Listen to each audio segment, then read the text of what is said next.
What's going on, good people? What's going on? My name is Dominique, And I am Dexter. and in partnership with WYTV7 Christian Broadcasters Network, this is When Men Open Up, a show where we are redefining manhood through transparency, and we talking about control issues. Control issues. And the thing is about control. Matter of fact, let's just back up. Let's recap from the previous. Let's do that. We talked about unforgiving, the importance of not just forgiving others but forgiving yourself. True. The process in doing that, and we also talked about commitment issues. And now that brings us to control issues. And control issues is something that we don't even mention a whole lot, or we don't even recognize, rather, in many ways. Yeah, and I think that's largely because we don't see it as an issue. Yeah. I think from a society standpoint, we kind of applaud it as a type A personality trait. Right. And so because, we all want to be deemed as alpha males, it's applauded. But I think if we're going to do a deep dive tonight, and in doing so, we're going to point out, I think, some of the root issues about control issues. Most definitely. We're going to get all up in it. And everyone who's viewing the broadcast right now, please feel free to comment, give some feedback, and share the video. Definitely. But, you hit on something, man. You said, we deem it as if we're alpha males, we want that sense of control. Yeah. But the thing is, how do we view the control? We view the control as power. It's an influence. Yes. But more so how we view it is power. And as men, when it comes to masculinity, man, if we feel like we lack that power, we feel like, we just feel less of a man, less powerful. If we feel like we don't have control in certain areas, we just feel like we just less powerful as a man. But control issues, they stem from so many areas, and I just really want the listeners right now to really broaden their mindset and their way of kind of looking at when it comes down to control issues. It can stem from fear of the unpredictable, fear of not knowing what may come about, fear or the lack of trust. If we don't trust somebody, we're gonna keep that leash. You know what I'm saying? And so whatever it is, we don't want that experience to happen again. Trauma, and in some cases, those what we call control issues can be manipulation as well. But we'll get into that a little later. Yeah, definitely. And listen, hey, you all, please share this with your audiences. I'll be honest with you. For out of all the subject matters that we hit, I'm going to be very transparent and say that this is an issue that I really struggle with. I can note that I've made some improvements in this area, but truth be told, this is something that I am constantly in the process of getting better in, and that's control issues. So we're gonna, I'm going to use myself as a case study.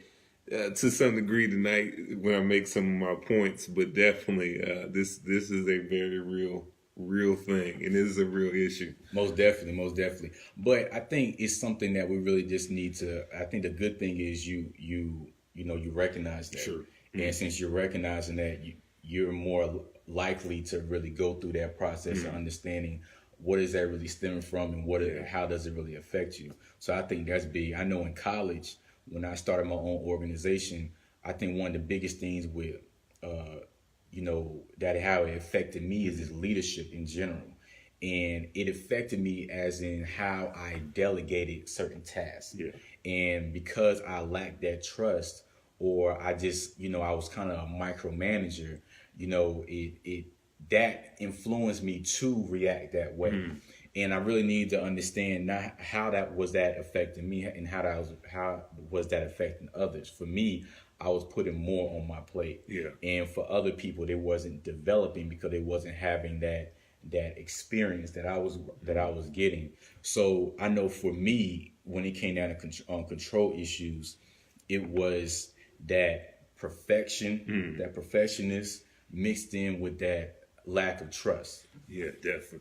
And I think the lack of trust is huge. I'll be honest with you. I know that is the root that has been the root of my struggle with this particular subject matter. Trust, not from the standpoint of me not believing that the person can get the job done. Trust from the standpoint of I don't want to be dependent upon somebody. The idea of surrendering control in an area to somebody, it always made me uncomfortable. And so I would use maybe the idea or the reasoning that, well, they can't get it. I don't think they're going to get it done as well, or I'll just go ahead and do it myself. And what it would happen was I would find myself being burned out because I was trying to literally do everything as far as trying to get the task or whatever it was done. Right. But And yeah, I could applaud myself by saying, yeah, I got it done. But the reality was many times it would have been a lot more efficient. It would have probably been a lot more better if it would have been a team effort. But because I was afraid of maybe this person dropping the ball, that I wouldn't allow them the opportunity to see if they could do it. And so in my mind, I was playing a thought that said, you know what, I don't think they're going to be able to do it. And because I don't think they're going to do it, I don't want to find myself having to answer for their mistake. And so I talked myself out of being able to trust them with something. And so, as you mentioned, the lack of trust is one of the huge components as it relates to control issues. And so I think I've gotten better with it, from the standpoint of recognizing that, hey, listen, God has endowed us all with a level of creativity. And while you might not do something the same way I do it, as long as we understand what the end goal is, I have to trust that you too are capable of doing it. If we're collaborating on something in you spoke to me and said, this person is capable because we agreed to partner with one another. Yeah. And you know what? That's good. And when we say control issues, it's a very strong term. You know what I'm saying? So many of us that may bring up or may talk about control issues will probably automatically dismiss it and say, that has nothing to do with me. I think everyone has some level of issue with when it comes down to control. Definitely. I think, it's good that you're just able to, like I keep saying, be able to recognize it. But when you recognize it, I think it's very important to understand what are the influencers, what are the factors that's really influencing you to believe that I need this level of control. Well, once again, fear is huge. And here's the thing. I think subconsciously, if one person lets us down, we make an indictment against everybody, that everybody's going to let us down. And so it may have been an offense or something, somebody came, a shortcoming from the past, but because of the pain of that shortcoming, I'm afraid of allowing myself to be back in that position again. Right. So I make an assumption that no one but me is able to get this done. And if I do trust you with it, it has to be to the letter of my instructions for me to be able to surrender it to you. That's good. See, what I really like about these topics that we've been going over, man, is the fact that every time we talk about these topics, we're always diving deeper and really understanding that it's not just what it is. It's not what it's just called. It's much deeper than that. Exactly. So it's not just that you have the control issue. It was the fact that you're just worried about what may come down if they don't get the job done. You get what I'm saying? Or do it correctly. And that's very, very important. So it's really a fear in that. And I think if we can really just take time out and really just identify that, recognize that, then we can start really making some strides in the right areas. We have to work on developing that awareness and that consciousness of those factors. When you're able to really identify those factors, then we can really, develop some coping strategies to really put in place and really implement that may counteract that behavior of how you're really communicating and treating those people that you was talking about. Yeah, and I like what Karen said. She said some of the stuff could be a learned behavior. And it is, like I said, the human, we as humans, for the most part, we have a very low pain threshold, and so the pain of something, we say, hey, I'm not doing that again. Yeah. Whatever caused the pain, I'm not going to allow that to happen again. Most definitely. And so, if somebody messes up, we might multiply the offense so big that, like I said, I'm not ever allowing that to happen again. Yeah. And so now you kind of treat everybody with a long-handled spoon rather than, for the most part, giving each individual person the benefit of the doubt. Right. And we have to get back to the place where we do that. And one of the things that, as you mentioned, that I love about what we do with these subject matters is that we have to go to the root of the matter. We have to start getting to a place where we start to identify the source of these things that are going on inside of us. Mm-hmm. We could be very superficial and just say, hey, look, I got control issues.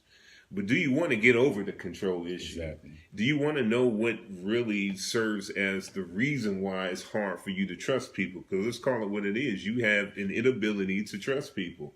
And so what does that stem from? Mm-hmm. And so, like I said, it could have been because somebody, disappointed you. And because they disappointed you before, you don't want to feel that way again. But like you said, you have to start implementing something in order to get over that hurdle. Most definitely. I think when we also go through that process, we can also understand that it may not, it could be fear, but more specifically, it could be, that trauma that you went through, maybe when you was younger. You probably had this experience where you just knew in this particular situation, this is how it worked out. And when was in a familiar situation, you just responded to that based on the fear. But we know it was based upon that trauma. So I think it's very important if we can identify that trauma that we really that we experienced, whether we was a child or even older or maybe recently, then that can really help us with developing, maybe a process to even get through that trauma as well, which in turn would help us with the control issues. Yeah, and I think another thing that I recognize as far as, once again, I'm being transparent tonight. I'm talking about Dominique is helping me work through my process. And so, and you all get to see it live on Facebook. But, one of the things that I know that I struggle with is the fact that it's hard for me from a team dynamic to say, hey, we as a team are doing this. Mm-hmm. I have a tendency to take ownership of the whole process rather than understanding that it's a team dynamic. And when you fail to recognize that it is a team working together to do something, you'll be overly critical of yourself. Right. And I noticed that in order for me to not feel overly critical, I have a tendency it's hard for, once again, to let go and disperse, a shared responsibility. Mm-hmm. But you can only be responsible for that which is, committed to your trust. And so that has been one of the things that I constantly remind myself, okay, Dexter, did you do everything that you could have done? And if you did, then whatever the results are, however things fall, then that's what it was. And so collectively, we can work on improving the process the next go around. Most definitely. And you hear about this even when it comes down to relationships. This person is very controlling. Yeah. But why are they controlling? A previous relationship they probably was cheated on. Mm-hmm. A previous relationship they probably experienced something that just really just hurt them and made them feel terrible. Yeah. But the thing is, we have to understand that, even with that lack of trust, why are they really responding like that? Why are they always, asking for the phone? Why are they always, where you at? All these things. Mm-hmm. And, we have to really understand and be conscious of those anxieties, of the nervousness that we feel, all these emotions that we feel, and really just take time out to really list those emotions, list those fears, list those anxieties. That's really, and those are the things that's really, influencing that behavior that we've been talking about. And listen, I know my wife is going to catch this later on, but and listen, Dexter is still working through his process. We all are, man. We all are. But my wife travels, and one of the things, and I'm not as bad.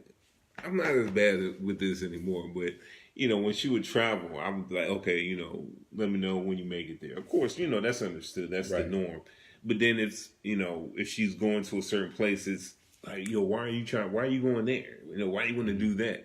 And what I'm doing is I'm trying to control the situation when I'm not even there. Why can't I just trust the fact that, hey, you've already taken these things into consideration, you weighed them, and you determine, hey, guess what? I want to do this. And so that's another control issue. And you got to be careful, because at the end of the day, look, you are going to drive yourself crazy, and you're probably going to have a nervous breakdown when you're trying to control every situation. And here's one of the things I finally discovered. You're not really in control. There's very little you can control. I can't promise myself that I'm going to wake up tomorrow. That's good. But I'm trying to control the things of the next day. I can plan, and in planning, execute the plan, but I don't control the outcomes. I can plan for success, but the reality is that there's very little that is really under my control. Right. And I think as I start to really understand that, comprehend that, I'm able to let go of some of these control issues, and hopefully it will one day be all of these control issues. Yeah, man. So let's talk about the unpredictable. There's situations that we just don't know how it may turn out, and once again, we have to really focus on what are the things that we can control. Yeah. And I think when we can really focus on the things that we can control, then we'll focus on what do I need to do to prepare for the situation? Mm-hmm. What am I currently doing? What is required from me? And not just, this may happen, this may happen, this may happen.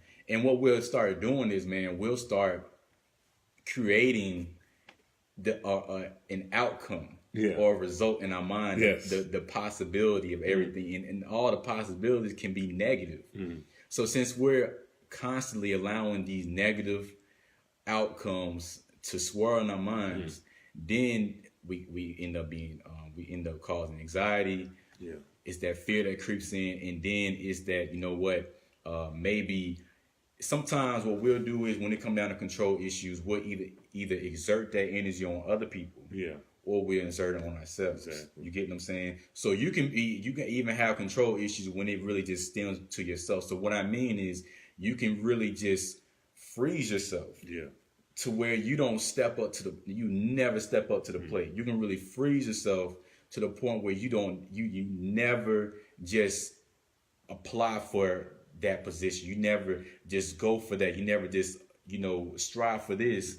And it's at the point where you're always wasting time. Every opportunity is gone. Mm-hmm. Every opportunity just slides by.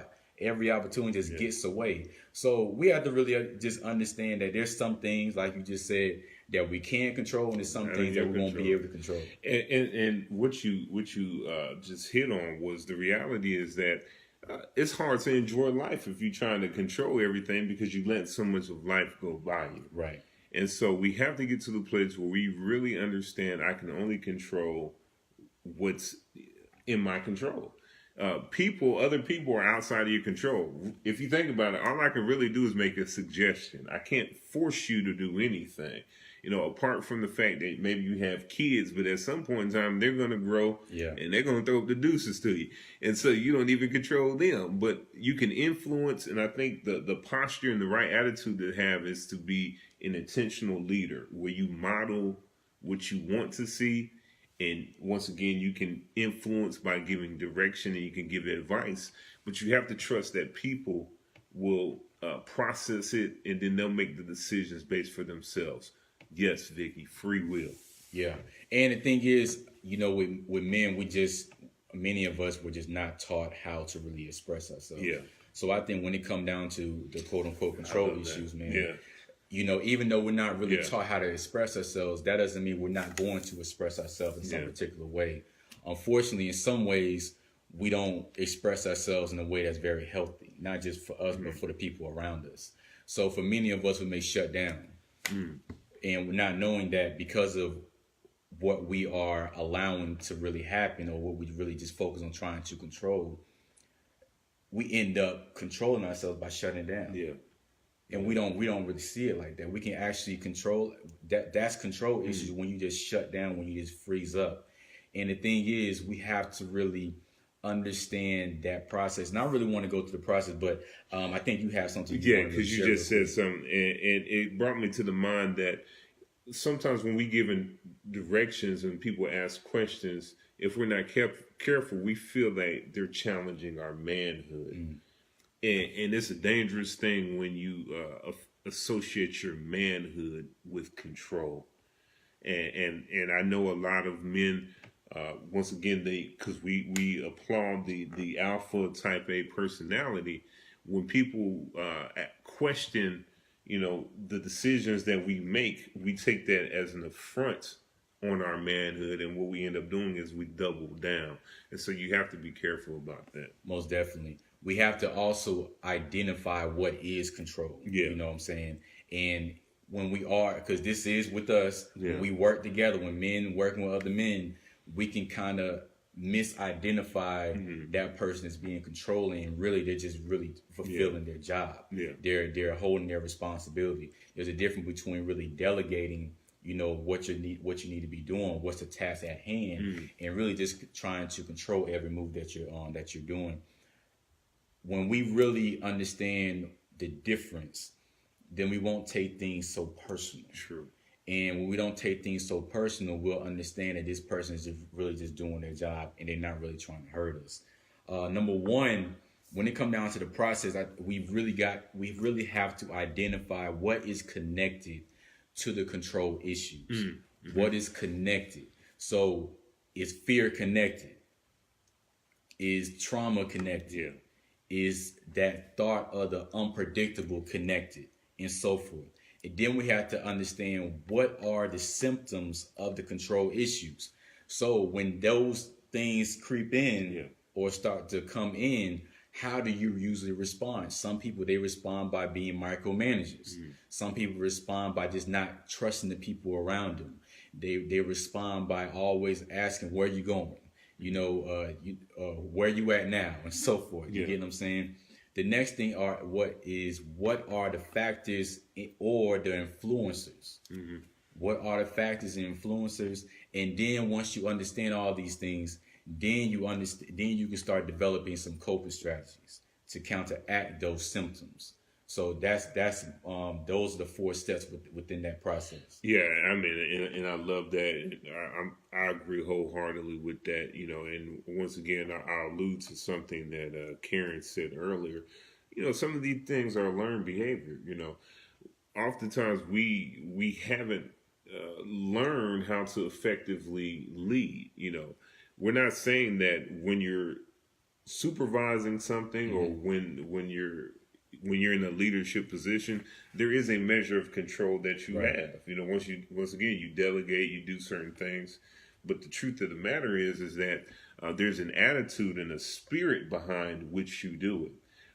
Just because you're in a leadership position doesn't mean you're a tyrant. You're not a authoritarian per se. Where you're striking the whip. You want to be balanced in your leadership position. And so having an awareness of what is going on is not the same as being per se, having a controlling spirit. Most definitely. And so once again, some of these things are learned, and you're going to have to ask yourself, okay, what I'm exhibiting, is this the type of person, type of man that I want to be? Because at the end of the day, if you're doing it, you can still take it upon yourself to make the changes. And that's been my process. One of the things that I've been diligent within myself to say, okay, Dexter, you have some traits, you have some things that you need to clean up. You're a good leader, but being a controller is not always good. You're going to have to learn to trust other people trust that they're just as capable in those areas as well. And that's how you're really going to get traction. That's really how you're going to advance well beyond where you're currently at, by taking on the mindset that as a team, we can all excel. We can all excel together. Most definitely. And I think that really creates a release or a calmness within yourself. Something like Karen said, that security within yourself, because you understand, you get to that point where you finally just accept the fact that it's okay that I can't control everything. Yeah. It's okay that I don't know what may happen. It's okay that, that other people are helping out. You get what I'm saying? It's okay to help, but you don't have to take control. Yeah. You know what I'm saying? And I think that's a good mindset to have. But if anything from this, I really want people just to dive deeper into just the topic of control, having control issues. Really have a further understanding of really what's going on with your behavior, being more aware and more conscious of how you're responding to these situations and so forth. And this is going to really help you get to that point that you really want to get to. And I want to share something. Karen has been dropping some gems, and I appreciate it. She said that we've been taught not to depend on anybody but yourself, which shows the seed of not being able to trust.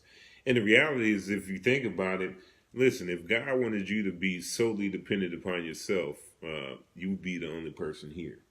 And so the fact that there's a earth filled with people lets you know that community and partnership is big with God.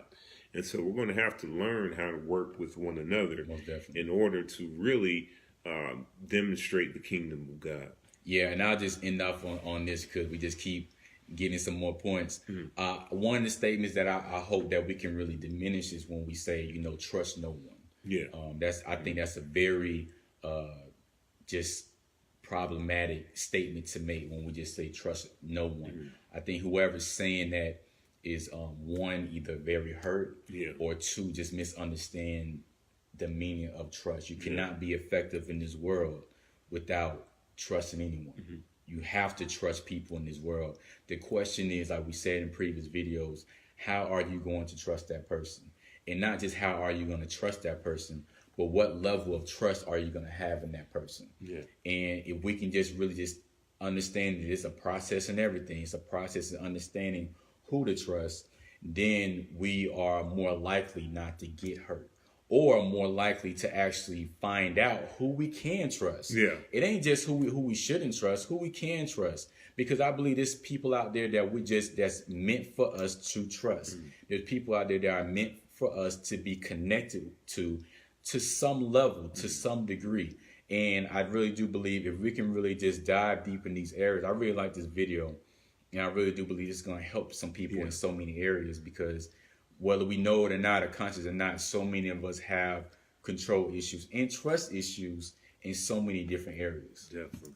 Hey, well, listen, y'all, if this video has been a blessing to you, do us a favor, like it, give it some hearts and thumbs up, and also definitely share it with your audiences. Most definitely. And we do have an exciting event coming up. Oh, yeah. You want to talk more about that event? Listen, so this Saturday, the 29th of September, at University of Phoenix, right. 11 o'clock, is it 10 o'clock, excuse me, 10 o'clock, University of Phoenix, we have Rediscovering the Lost You. And so this is for men. And you know, one of the things that really spearheaded me and Dominique pursuing this thing called When Men Open Up is that we want to help men overcome the issues that we often struggle with. And we struggle with those issues in silence. And so this Saturday, we're going to talk about some things that are really hindering men from really discovering who they are. I think we take on a carbon copy of what society says we should be, and we miss out on fulfilling who God has called us to be. So we're going to equip men with tools on this Saturday. And if you are in the area, if you know somebody in the greater CSRA, we would encourage you to invite those men out. This is going to be powerful. I'm telling you, I feel it. I'm excited about it. And there's some things that I know that we're going to offer that is really going to be a game changer for the men in the audience. Most definitely. If you want more information, you can easily go to our Facebook page, When Men Open Up. You'll see more information on there. You can also go to Eventbrite, easily just search Rediscovering the Lost You, and you'll see it. And if you have any questions about anything, you can feel free to inbox us on our Facebook page, or you can email us at whenmenopenup@gmail.com. But once again, we really appreciate our supporters and everyone for tuning in every week. And please continue to share the video and let someone know about our podcast. And once again, this is When Men Open Up. My name is Dominique Bond. And I'm Dexter Peggins Jr. And we are out. We love you.